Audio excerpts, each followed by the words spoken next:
serving the Republic of the Philippines for more than 75 years. Ito po ang Presidential Broadcast Service. Ang Pilipinas ngayon. Narito na ang pinakamainit na mga balita na nakalap sa bawat sulok ng bansa. Ihahatid sa bawat Pilipino saan man kayo sa mundo. Ang Pilipinas ngayon. Pakinggan ang bawat kaganapan sa bawat lalawigan. Ito ang Pilipinas ngayon.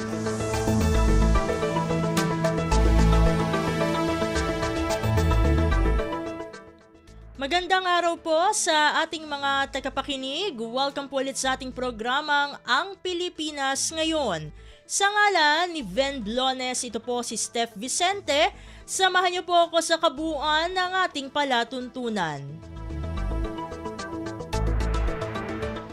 Tulad ng dati, mapakikinggan po ang ulat ng ating mga kapatid na himpilan sa probinsya, ang ating mga segmentong balitang negosyo at kalakalan, balitang sports, at balitang artista maging ang ilan sa mga pangunahing balita mula dito sa ating bansa.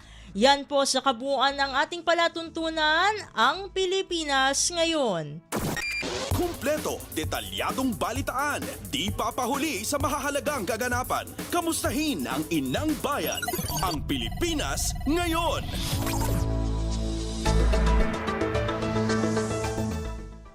Sa mahahalagang balita, ipalaganap ang kabutihan at pagmamalasakit sa kapwa. Ito ang naging mensahe ni Pangulong Ferdinand R. Marcos Jr. sa mga mananampalatayang Pilipino sa gitna ng pagsisimula ng Semana Santa nitong linggo ng palaspas. Panalangin ni Pangulong Marcos naway hindi lang lalim ng ating pananampalataya ang ating madiskubre sa okasyong ito kung hindi magsilbing gabay sa iba sa pamagitan ng kabutihan at pag-ibig sa kapwa. Dagdag ng Pangulo naway unahin ng bawat mananampalataya na itaas sa Panginoon ang mga minimithi at makita kung ano ang plano niya sa bawat isa. Pasada ng mga balita mula sa Pilipinas para sa mga Pilipino saan man sa mundo. Ang Pilipinas Ngayon. Sa kaugnay na balita, inihayag ni Pangulong Ferdinand R. Marcos Jr. na ang paggunita sa Semana Santa ay pag-alala sa ginawang kalbaryo at muling pagkabuhay ni Hesukristo. Ayon sa Pangulo, isang pagkakataon ito para manalangin at mangilin na ang mga mananampalatayang Katoliko. Sabi pa ni Pangulong Marcos na way maghari ang kabutihan ng bawat isa na magsisilbing pag-asa laban sa banta ng kasamaan. Umaasa ang Pangulo na maging liwanag ang bawat isa, maghari ang pagmamahal at lumaganap ang pag-asa sa buong sangkatauhan. Kumpleto, detalyadong balitaan, di papahuli sa mahahalagang kaganapan. Kamustahin ang inang bayan, ang Pilipinas Ngayon.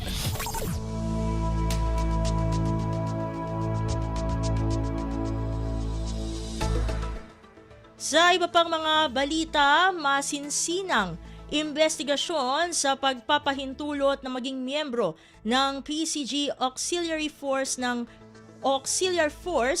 ang Chinese nationals ipinanawagan. Sinabi ni Surigao del Norte Representative Robert Ace Barbers na hindi niya mawari kung bakit kailangang mag-recruit ang PCG ng mga Chinese national gayong matagal nang may territorial dispute sa West Philippine Sea sa pagitan ng Pilipinas at China. Ang detalye ng balitang ito mula kay Kathleen Forbes. Binigyan diin ni Surigao del Norte Representative Robert Ace Barbers ang kahalagahan na maimbestigahan at matukoy ang mga nasa likod ng pagpapapasok ng nasa 36 na Chinese nationals sa Philippine Coast Guard Auxiliary Corps. Ayon sa mambabatas, hindi niya mawari kung bakit magre-recruit ang PCG ng mga Chinese nationals gayong matagal nang may territorial dispute ang Pilipinas sa China sa West Philippine Sea. Giit pa ni Barbers na dapat matukoy kung ano ang naging papel o trabaho na naturang 36 na Chinese nationals habang sila ay nasa PCG Auxiliary Auxiliary Corps. Matatandaan na sa isang pagdinig sa Kamara, kinumpirma ni Philippine Coast Guard Commandant Admiral Ronnie Gavan ang pagiging bahagi na naturang Chinese nationals ng Auxiliary Force, ngunit ngayon ay delisted na matapos matukoy na walang kaukulang national security clearance. Para sa Mindanao Solon, dapat ay mapanagot sa batas ang mga gumawa ng kawalanghiyaan sa PCG. Ito si Kathleen Forbes para sa Radyo Pilipinas. Kumpleto, detalyadong balitaan, di papahuli sa mahahalagang kaganapan. Kamustahin ang inang bayan, ang Pilipinas ngayon.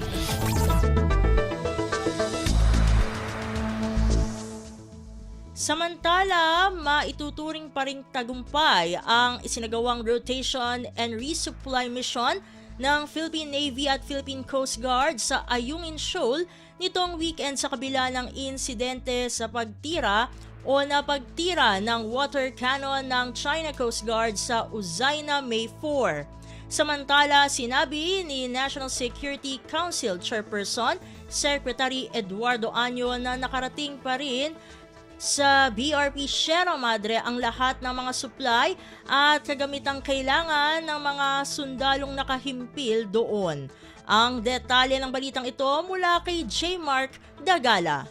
Maituturing pa rin matagumpay ang isinagawang rotation and resupply mission ng Philippine Navy gayon din ng Philippine Coast Guard sa Ayungin Shoal nitong weekend. Ito ang tinura ni National Security Council Chairman Secretary Eduardo Año. Kasunod pa rin ang panibagong water cannon incident ng China Coast Guard sa Unay sa May 4 na isa sa mga resupply ship. Ibinabatid pa ni Año na batay sa naging ulat sa kanya 3 tauhan ng Philippine Navy na sakay ng Unay sa May 4 ang nasugatan sa panibagong water cannon incident kahit hindi na ito nakatuloy. Gayon man sinabi ng kalihim na nakarating pa rin sa BRP Sierra Madre ang lahat ng mga supply at kagamitang kailangan ng mga sundalo nakahimpil doon. Katunayan, nakatakda sila makapagpulong kay Executive Secretary Lucas Bersamin kasama ang security cluster ng pamahalaan para talakayin ang pinakabagong insidente. Dito anya sila bubuo ng rekomendasyon kay Pangulong Ferdinand R. Marcos Jr. kaugnay sa mga usaping bumabalot sa West Philippine Sea. Sa ngayon, sinabi ni Año na ligtas na nakabalik sa Palawan ang Onayza May 4 at hindi na ito kinailangan pambatakin dahil nakaandar pa naman ito matapos ang insidente. J. Mark Dagala, Radyo Pilipinas.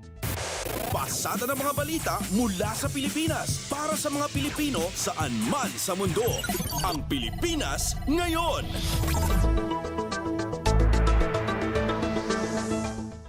Sa iba pang balita, matapos mabuksan ang OFW Lounge sa Ninoy Aquino International Airport on NAIA Terminal 1 noong mga nakaraang buwan, pinapamadali na ngayon ni House Speaker Martin Romualdez ang pagbubukas ng mga OFW Lounge sa NAIA Terminal 3 at Terminal 2. Ito ang kinumpirma ni Overseas Workers Welfare Administration o OWA Administrator Arnel Ignacio. Ayon kay Ignacio, nais aniya ni Speaker Romualdez na magbukas na rin ito sa NAIA 2 at 3 dahil puno ang OFW Lounge sa Terminal 1. Ayon pa kay Ignacio, pondo ng Office of the Speaker ang ginamit sa unang lounge at nangako siya na bahala sa iba pang lounge. Dagdag pa ng OWA Chief, hindi lamang sa NAIA Terminals magtatayo ng lounge dahil gusto umano ni Romualdez na lagyan din sa iba pang mga airport tulad sa Cebu at Davao. Sa isang panayam, sinabi ni Romualdez na ito ang nais ni Pangulong Ferdinand R. Marcos Jr. upang bago lumipad pabalik sa trabaho, ang mga OFW ay makapag-relax sa mga lounge dahil sa mahabang biyahe. Kumpleto, detalyadong balitaan, di papahuli sa mahahalagang kaganapan. Kamustahin ang inang bayan, ang Pilipinas ngayon.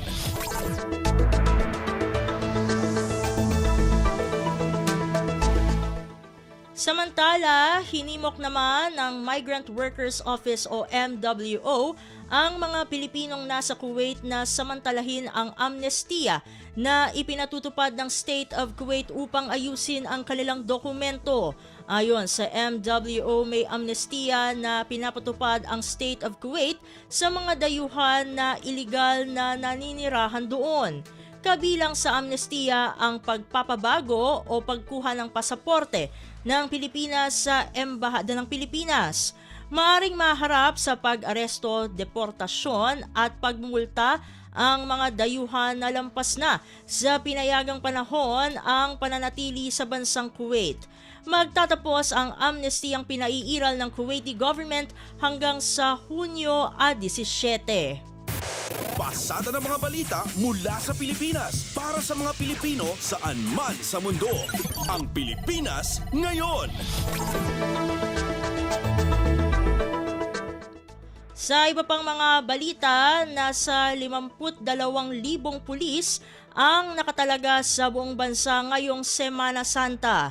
Ayon kay Philippine National Police o PNP Chief Benjamin Acorda Jr., mula ngayong araw hanggang Linggo, Marso at 31 ay epektibo ang deployment ng nasabing bilang ng mga pulis. Mahigit 12,000 rito ang nasa mga simbahan, 17,500 sa mga mall at terminal, maging sa mga pasyalan, 9,700 sa mga kalsada, 3,800 sa mga paliparan at pantalan at 8,400 ang reserve cops. Bukod sa 52,000 pulis ng PNP, mayroon ding 80,000 kawani ng ibang ahensya ng gobyerno ang nakatalaga para mapanatili ang ligtas at maayos na paggunita ng Semana Santa. Kumpleto, detalyadong balitaan, di papahuli sa mahahalagang kaganapan. Kamustahin ang inang bayan, ang Pilipinas Ngayon.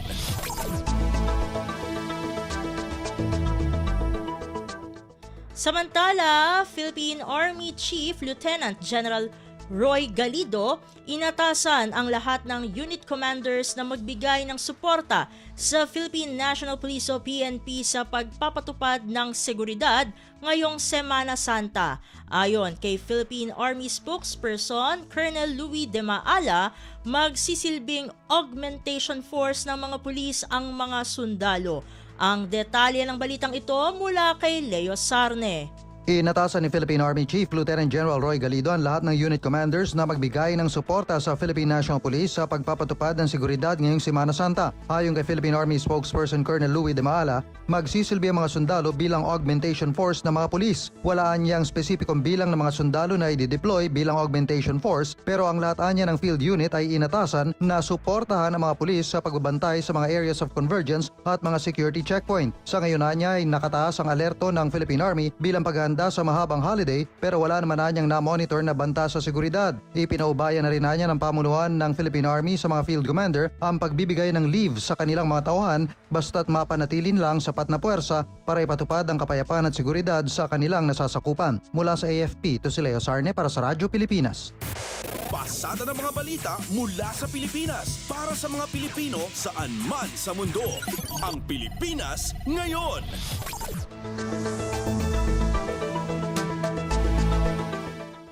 Sa iba pang mga balita, nagpaabiso ang Metropolitan Manila Development Authority o MMDA hinggil sa mga isasagawang road repair at reblocking sa ilang pangunahing kalsada o lansangan sa Metro Manila sa darating na long weekend.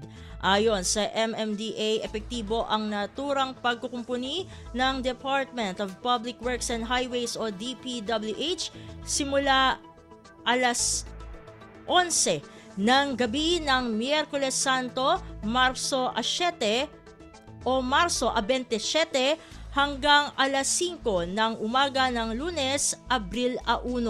Ayon kay MMDA Acting Chairperson Attorney Don Artes, magandang pagkakataon ang ipatutupad na 24 oras na paggawa sa mga lansangan ngayong may mga panahon dahil karamihan ay nasa mga lalawigan para magbakasyon. Sa mga ganito ring panahon, ayon kay Artes ay kakaunti lamang ang mga bumabiyaheng sasakyan sa Metro Manila, kaya hindi ito magdudulot ng matinding pagsisikip sa daloy ng trapiko. Dahil dito, pinapayuhan ng MMDA ang mga motorista na bisitahin ang social media pages hinggil sa mga apektadong lugar na pagdarausan ng road repairs upang makapaghanap ng alternatibong ruta. Ipinabatid ni Artes na suspendido rin ang pagpapatupad ng number coding scheme sa Huwebes Santo, Marso 28 at Biyernes Santo, Marso 29.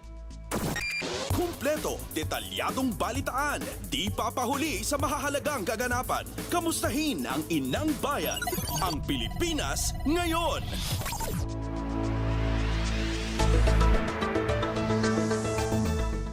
Samantala, nagpaalala naman ang Batangas Port sa mga babiyahe ngayong mahal na araw na magkaroon ng pasensya dahil sa inasahang pagdagsa ng mas maraming pasahero. Sa panayam ng Radyo Pilipinas, sinabi ni Batangas Ports Manager Dr. Joselito Sino Cruz na inasahang dadagsa araw ng Martes hanggang Miyerkules ng gabi ang mga pasahero sa Batangas Seaport.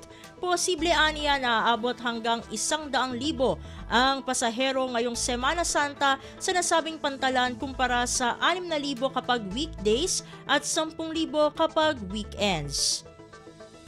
Sa ating po mga kababayan na paplano na dadaan po ng Batangas Port, mangyari po lamang na magbawas po tayo ng konting pasensya sa pagpasok po sa pantalan dahil po sa seguridad naman at pinapangako po naman ng pamuno ng Philippine Ports Authority, paumuno ni J. Daniel Santiago, ang aming General Manager, na pagpasok naman po natin sa pantalan ay tayo po ay maginhawa na maluwan habang inaantay po natin ang ating biyahe, ang ating barko para po tayo makarating sa ating pong destinasyon.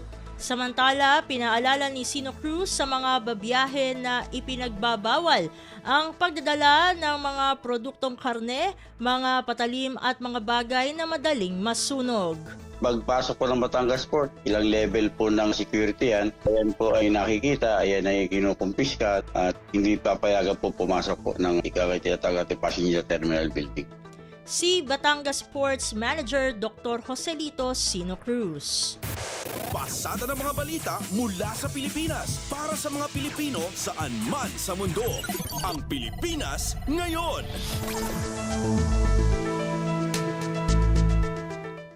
Sa iba pang mga balita, North Luzon Expressway o NLEX at Subic, Clark, Tarlac Expressway o SCTEX handa na sa inaasahang dagsa ng mga motorista ngayong Semana Santa.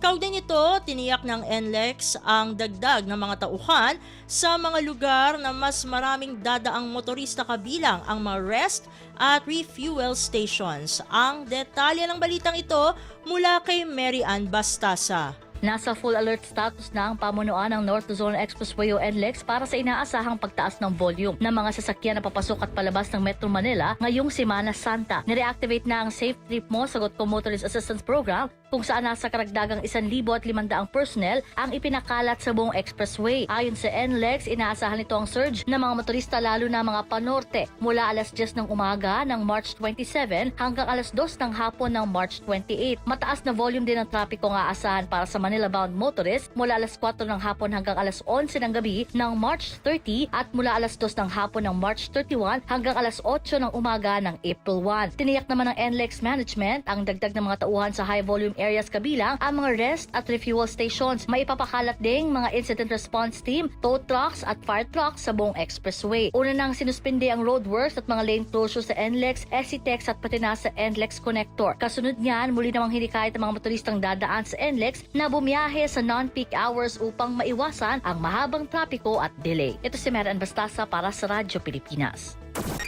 Kumpleto, detalyadong balitaan, di papahuli sa mahahalagang kaganapan. Kamustahin ang inang bayan, ang Pilipinas ngayon.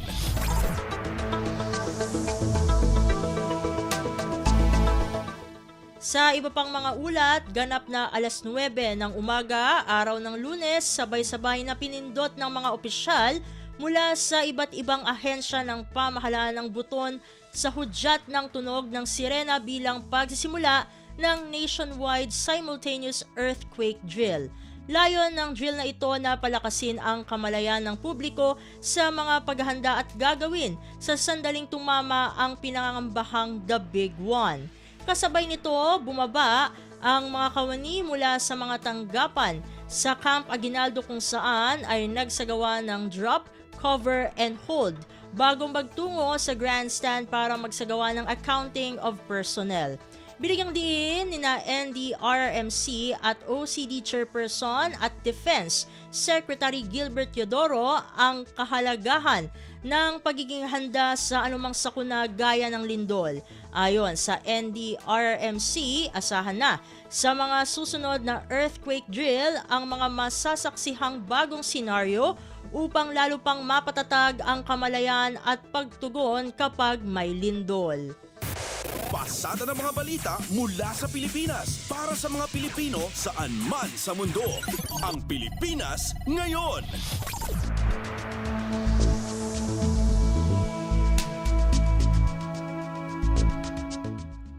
At iyan ang mga may init na balita para sa araw na ito. Samantala, ating antabayanan ang mga ulat mula sa ating mga kapatid na himpilan sa probinsya para sa Regional News. Balita mula sa lalawigan sa bawat rehiyon ng ating bayan. Dito sa Ang Pilipinas Ngayon.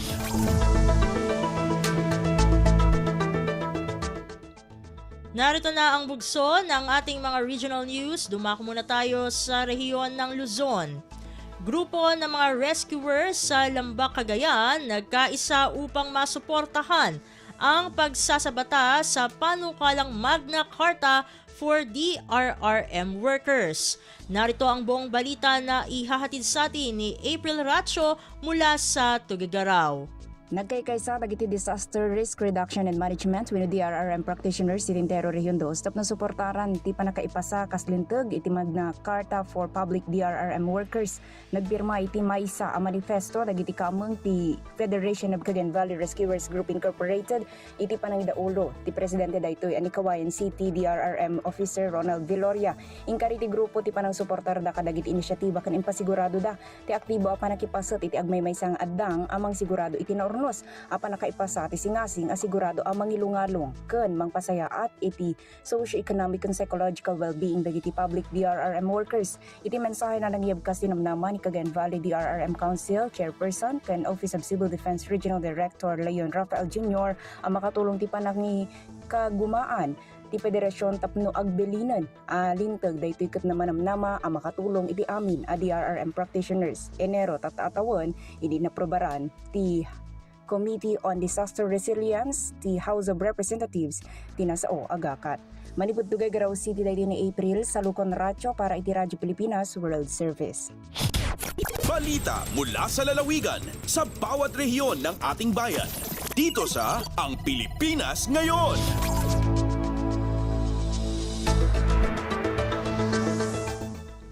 Inyong napakinggan ang ulat ni April Racho mula sa Tuguegarao. Puntahan naman natin ang Baguio City, Gawad Taga-Ilog Program, inilunsad ng Environmental Management Bureau sa Cordillera. Ang kabuang ulat, ihahatid naman sa atin ni Jong Munar. Agtultuloy iti panagwanawan iti Bureau of Fire Protection Benguet kadagiti kabakiran iti sangot ti kabil manaig iti epekto ti El Nino phenomenon. May basar ti datos ti BFP Benguet dumanon iti siyang mapulo katinem nga fire incidents iti napasaran manipod Enero aging gana bulan iti Marso iti agda mga tawen. Sigon kani Senior Fire Officer Ford Julius Wanawan sa mapulo katupat iti naresponden da nga structural fires bayat nga 82 ti non-structural fires iti benag iti non-structural inang mapulo kat maysa iti nailistada forest fires sa mapulo kat 7 nga grass fires, 3 nga rubbish fires ken maysa nga electrical post fire. Kinuna ni Wanawan nga dumanon iti 7,992,7,500 pesos iti pakabuklan nga danyos dagiti napasamak nga uram. Inayo na pa nga dagiti nailista nga forest fires kat napasamak iti area iti Itogon, Tuba, Bukod, Kabayan, Bakon ken Atok. Manipod iti Radyo Pilipinas Baguio, Jong Munar nang ipadamag para iti Radyo Pilipinas World Service. Balita mula sa lalawigan sa bawat rehiyon ng ating bayan. Dito sa Ang Pilipinas Ngayon.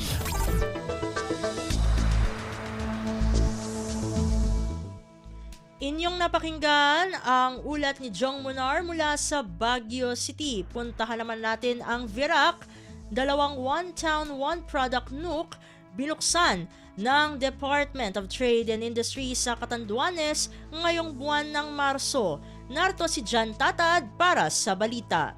Duwang One Town, One Product o OTOPNUC ang formal na binuksan kan Department of Trade and Industry o DTI Catanduanes ngunya na bulan in Marso sa probinsya. Enot digdi ang OTOPNUC na binuksan kan Marso 8 sa RC Corporate Building na nakapwesto sa San Roque, Virac kasunod ana pagbukas man nin sarupang OTOPNUC sa Twin Rock Beach Resort sa Barangay Igang sa Kaparehong Banwaan kaining Marso 21. Ang nasabing OTOPNUC nagtataong oportunidad sa man iba-ibang micro, small, medium enterprises o MSME sa Catanduanes para ipamidbid asin ma-promote ang sa indang mga lokal na produkto partikularmente sa mga nasalado nin food and handicraft industries. Ang mga nasabing lokal na produkto na mababakal digdi, pwede ipampasalubong kan mga turista asin swak na swak para sa mga mahilig mangolekta nin native products. Sa iyang mensahe, sinabi ni DTI Catanduanes Director Maria Belma Escueta na tigmamauot kan sa indang ahensya na makumbinser ang iba pang business owners asin hotel operators na magkaigwanin OTOPNUC sa indang mga establishmento.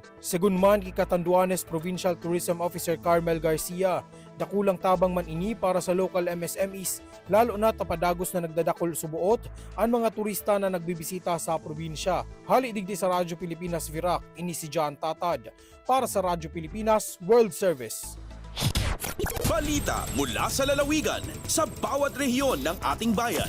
Dito sa Ang Pilipinas Ngayon.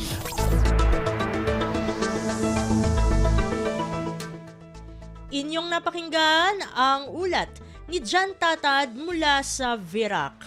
Dumako naman tayo sa rehiyon ng Kabisayaan, lungsod ng Bantayan sa Cebu na isa sa dinarayo kapag mahal na araw, 100% nakahanda na sa mga religious activity at pagdagsa ng mga turista. Pakinggan ang kabuang ulat na ihahatid naman sa atin ni Carmel Matus Pedroza mula sa Cebu.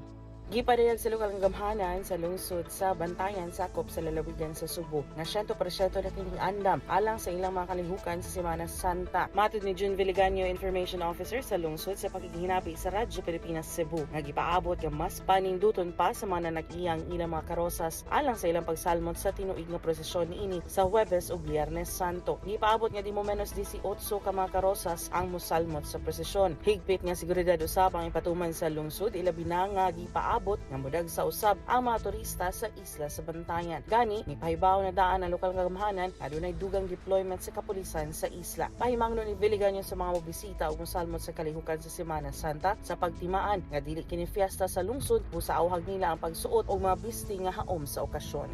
Gikan dinhi sa Sugbo kini si Carmel Matus Pedroza para sa Radyo Pilipinas World Service. Balita mula sa lalawigan sa bawat rehiyon ng ating bayan. Dito sa Ang Pilipinas Ngayon.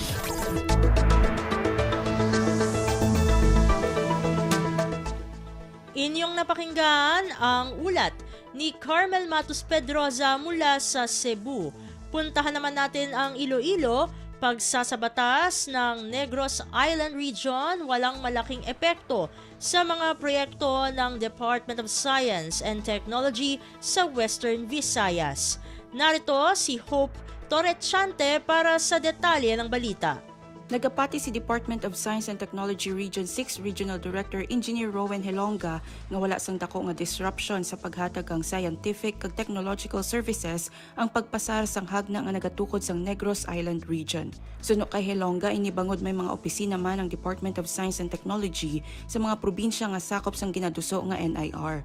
Kung may epekto man, ini ang sa administrasyon nga aspeto kaangay sang pag-assign sang personnel kag pag-allocate sang resources. Pananglit madayon ang Negros Island Region, mangin kabahin man ini sa gihapon sang DOST Visayas Cluster, kaupod ang Region 6, 7 kag 8. Sa una nga pagpatuman sang NIR, nagserbe Regional Director si Helonga sang Negros Island kag sang Western Visayas. Nagikan sa Iloilo, ini si Hope Torrechante para sa Radyo Pilipinas World Service. Balita mula sa lalawigan sa bawat rehiyon ng ating bayan. Dito sa Ang Pilipinas Ngayon.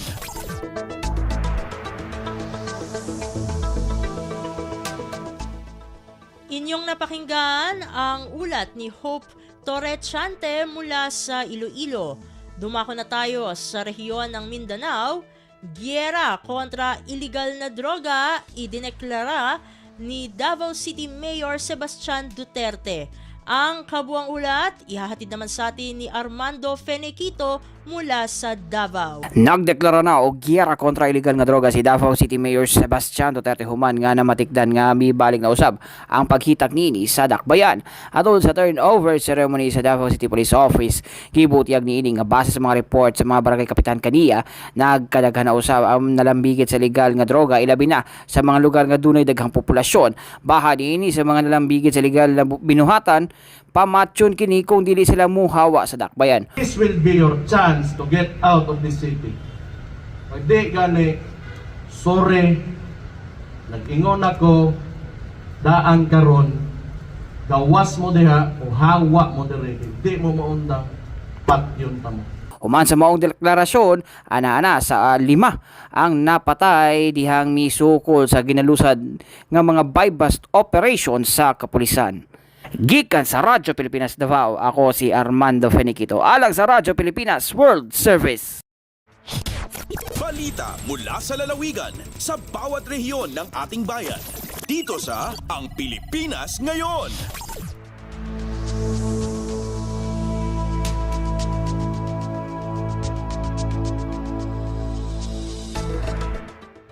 Inyong napakinggan ang ulat ni Armando Fenequito mula sa Davao.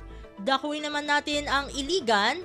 Iligan City, isinagawa ang first People's Council Summit kasama ang mga civil society organization sa lungsod.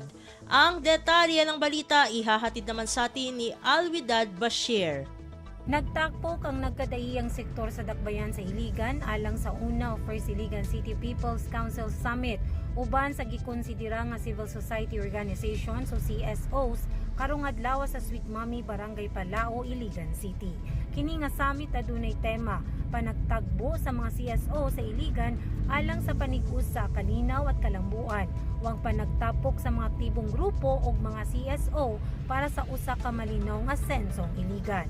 Ang Radyo Pilipinas Iligan may usa sa giimbitar alang sa maong programa nga nagrepresentar sa sektor sa media ug akademya.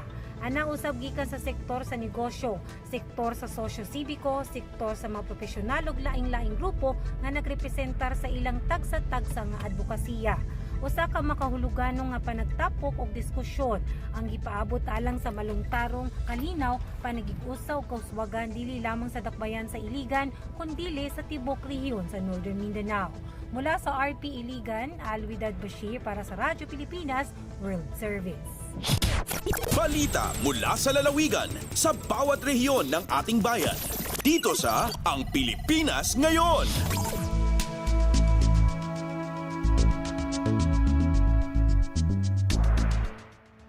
Inyong napakinggan ang ulat ni Alwidad Bashir mula sa Iligan. Narito naman ang balita mula sa Marawi.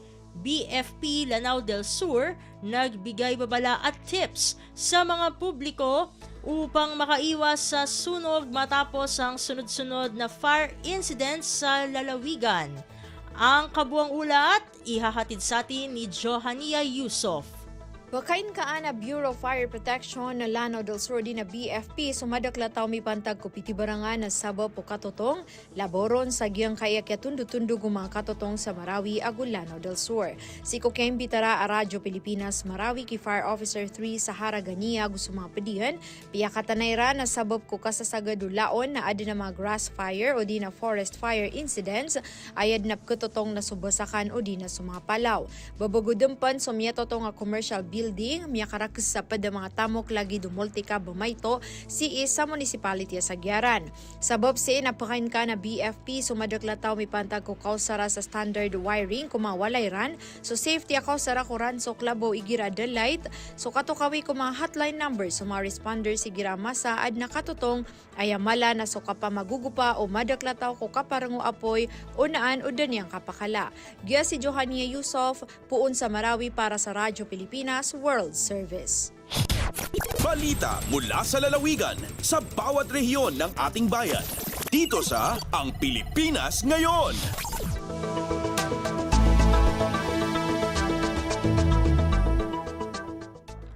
At inyong napakinggan ang ulat ni Johania Yusof mula sa Marawi.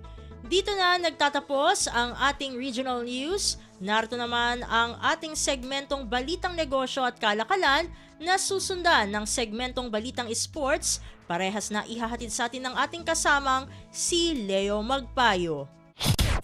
Lagay ng ekonomiya, kalakalan, negosyo at iba pa. Atin ang alamin dito sa Ang Pilipinas Ngayon. Magandang araw. Narito na po ang Balitang Negosyo at Kalakalan.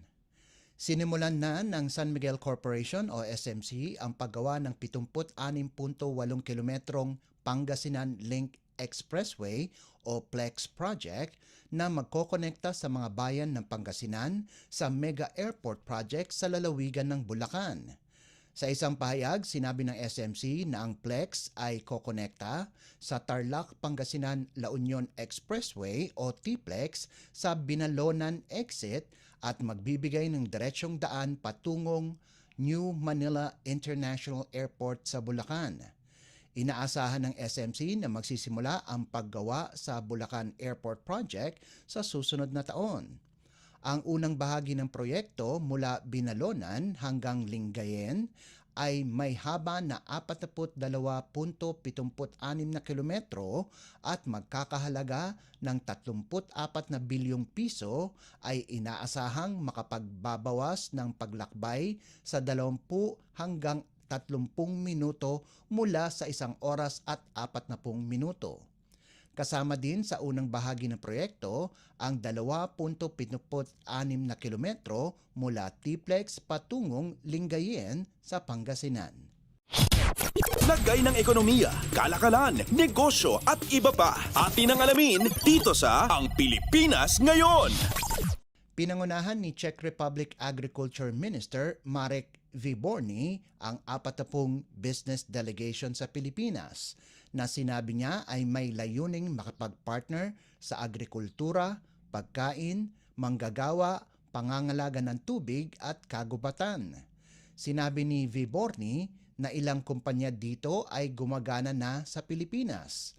Ayon kay Vyborny, ang delegasyon ay kasunod ng pagbisita ni Czech Prime Minister Petr Fiala sa Pilipinas nitong nakalipas na taon at ang pagbisita ni Pangulong Ferdinand R. Marcos Jr. sa Czech Republic kamakailan.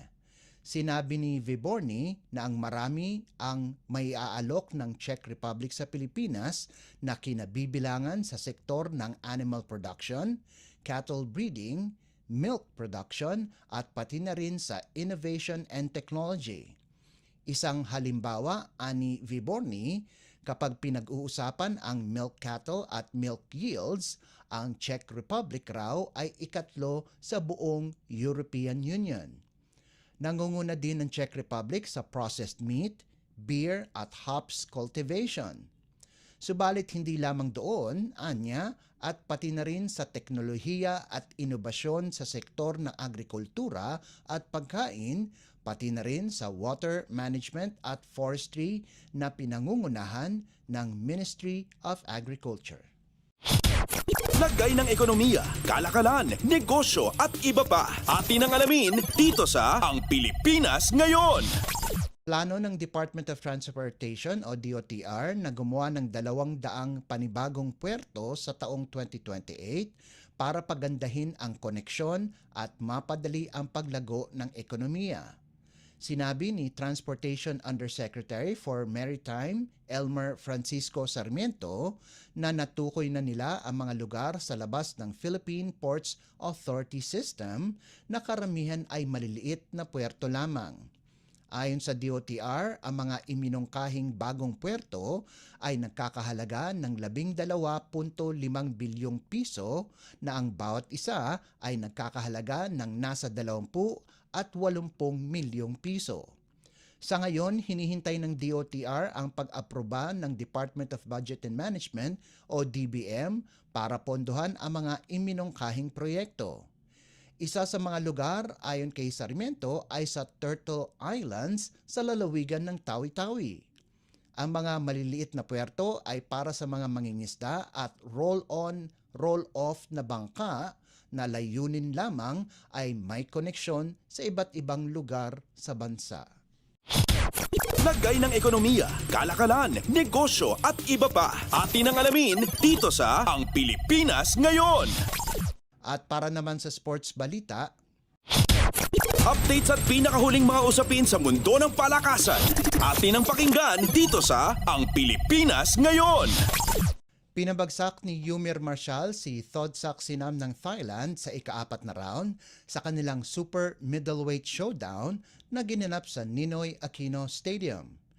Dinomina ni Marshall ang unang round kung saan kumonekta ang kanyang mga jabs at lalong naging agresibo pagdating ng ikalawang round. Minandohan ng Pilipino ang laban at pinarusahan niya ang thigh sa mga suntok niya sa ulo at katawan.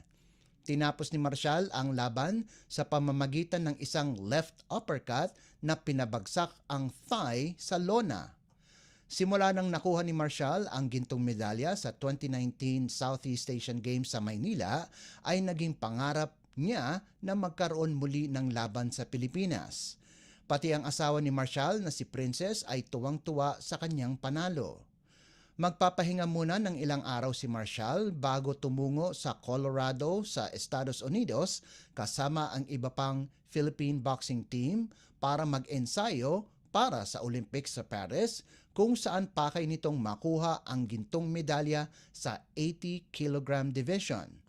Nasa 81 kilo ang timbang ni Marshall sa laban at sinabi niyang komportable siya sa timbang na yon dahil malaki din ang itinaas ng kanyang timbang mula sa 75 kilograms division na hindi kasama sa Paris 2024 Games. Updates at pinakahuling mga usapin sa mundo ng palakasan. Atin ang pakinggan dito sa Ang Pilipinas Ngayon. Pinamunuan nina Calvin Oftana, Raymond Almasan at JM Calma ang kani-kanilang events sa PBA All-Star Weekend na ginanap sa Bacolod City. Hinirang na panibagong 3-point champion si Oftana ng TNT pagkatapos niyang makapagtala ng 25 puntos sa championship round at talunin si Paul Lee ng Magnolia at Chris Newsom ng Meralco.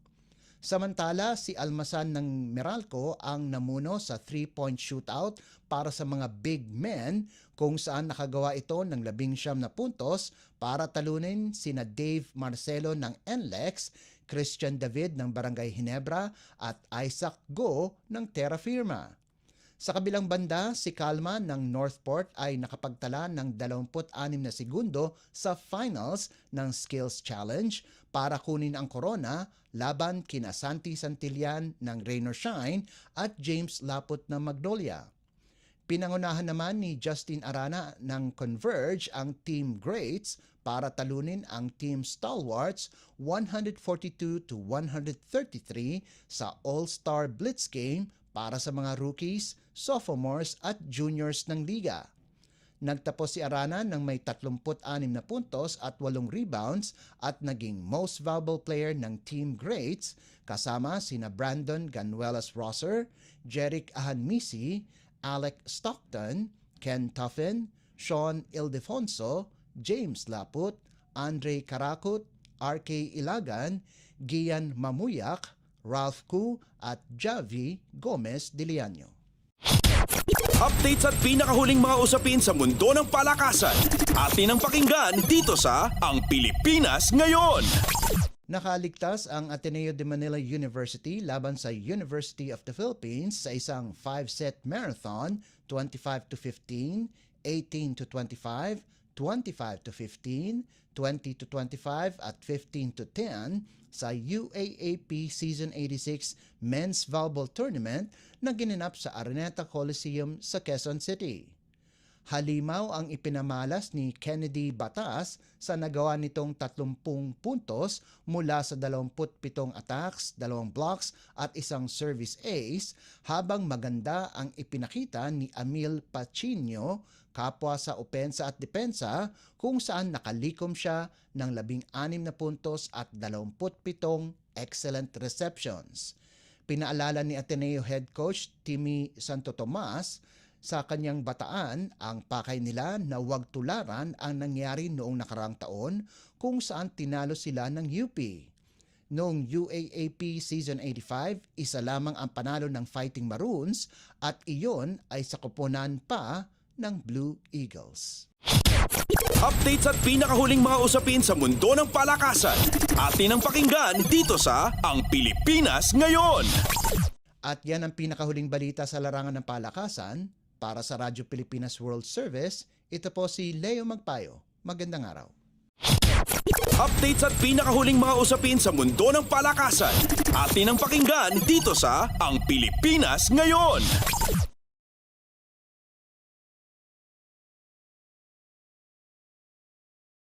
Maraming salamat Leo para sa ating mga segmentong balitang negosyo at kalakalan at balitang sports. Para naman sa ating mga kachismis, narito na ang ating segmentong balitang artista kasama ang nag-iisang si Mama JT. Ang latest, ang hottest sa showbiz and entertainment. Heto na sa Ang Pilipinas Ngayon.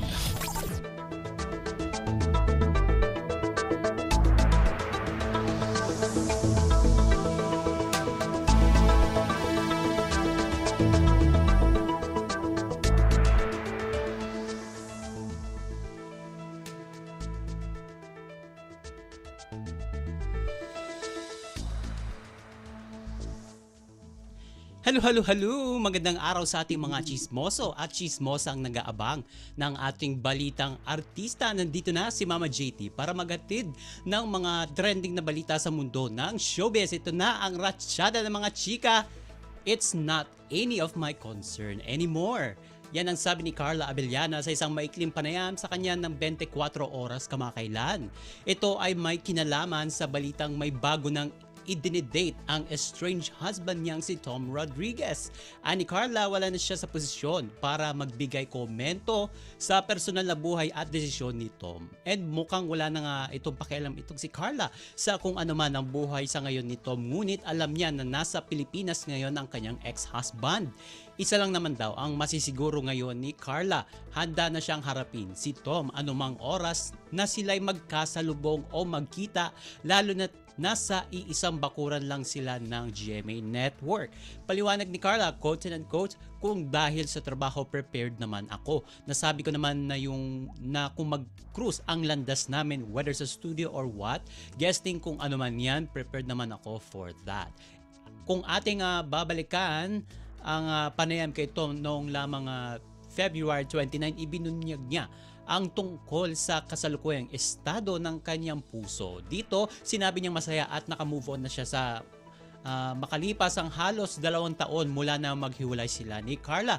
Paglilinaw nito, fully healed na siya ngayon nang makilala niya ang taong nagpapasaya sa kanya. At inakala pa nito na hindi na siya makakahanap pa ulit ng kanyang magiging kapareha in real life. And inusisa din ito sa katauhan ng nagpapasaya ng kanyang puso, ngunit humiling ito ng privacy.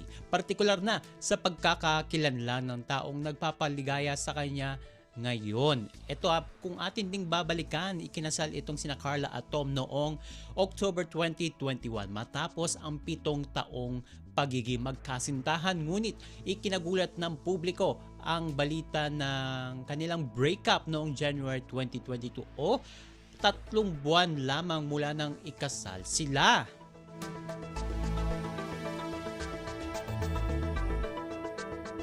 Samantala, may pahabol na mensahe ang singer-actress na si Jada Avansado ngayong Women's Month. O, diba? Malapit na magtapos ang Women's Month dahil ngayon ay 25 na. Ayon kay Jada, dapat ipagmalaki ng kababaihan ang pagiging sensitive, vulnerable at resilient. Para sa kanya, ito ang ilan sa mga katangian na bumubuo sa pagiging babae. O, makinig kayo mga girls. Ito ang sabi niya, quote and quote, "It's owning your femininity, owning the traits, the way we're wired." Ang sensitivity natin sa emotions because ganun tayo. And yung kanyang sagot. And pagpapatuloy pa niya. And I think that's a beautiful thing to be sensitive and vulnerable. Pati yung resilience kasi parang feeling ko based on stories I've heard and just from my experiences as well, the way we're wired is we endured. Sabi niya, I mean, it's not the best word to say na mapagtiis pero ganon ang mga babae. pagdadagdag pa niya, nagtiis tayo sa mga or we're resilient sa mga pinagdadaanan na natin sa buhay in such a way that we still keep the heart. And dagdag pa niyang paliwanag, kaya nga 'di ba kapag sinasabi sa bahay, parang ilaw ng tahanan ang isang babae o isang nanay. And so I feel that there's an element of womanhood and motherhood. But for us na mga hindi pa mom dyan, I would say having the traits of being a woman and being sensitive and embracing that and having that, yun ang strength natin. And that's something to be proud of. Yan yung kabuang message ni Jada ngayong Women's Month.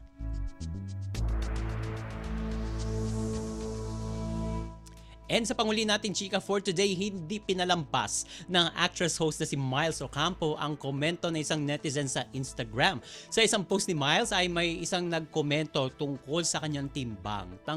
Tanong nito sa actress, hala, bakit ang taba mo na? O diba, napakatapang talaga ng comment ng ating netizens. And may nakakatuwa at palabang tugon dyan si Miles na sabing basher, quote and unquote. Kaya ako tumaba kasi pag bored ako, kumakain ako imbes na makialam sa buhay ng iba.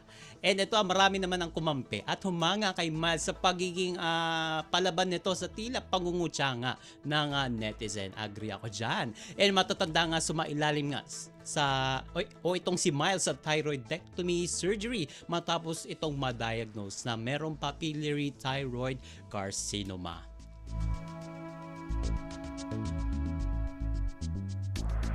And OMG, wala na tayong oras para sa ating balitang artista. Maraming salamat mga kachismis sa pakikinig sa aking mga chika for today. Ako po si Mama JT para sa Radyo Pilipinas World Service. Ang latest, ang hottest sa showbiz and entertainment. Heto na sa Ang Pilipinas Ngayon.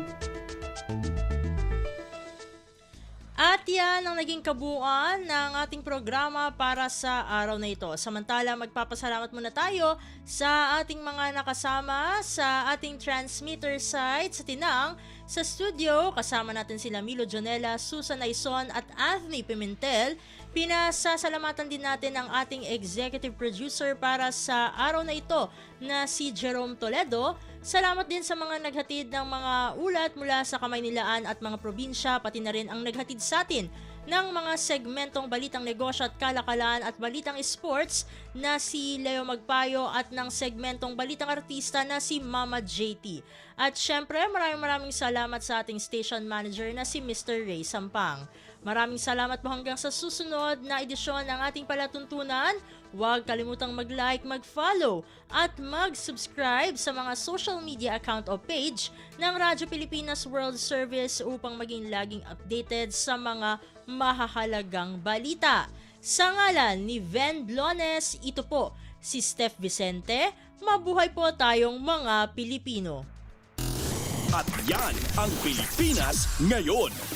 Muling samahan si Ven Blones sa parehong oras at alamin ang pinakahuling mga kaganapan at balita saan man kayo naroon.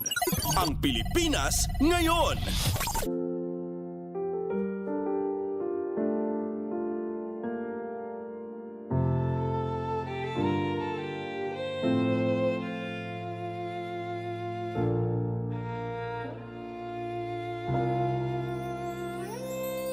Ang tanging may pamamaan ako'y edukasyong Pilipino. Tinuturong galing at talino para maabot ang pangarap mo. Ang tanging handog ko sa'yo'y edukasyong Pilipino. Diskarteng mula sa puso, mamamangha ang mundo. Matatag na mga guro, matatag sa mga pagsubok, matatag na mga mag-aaral, matatag na talino'y umiiral. Hinaharap ang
tapat.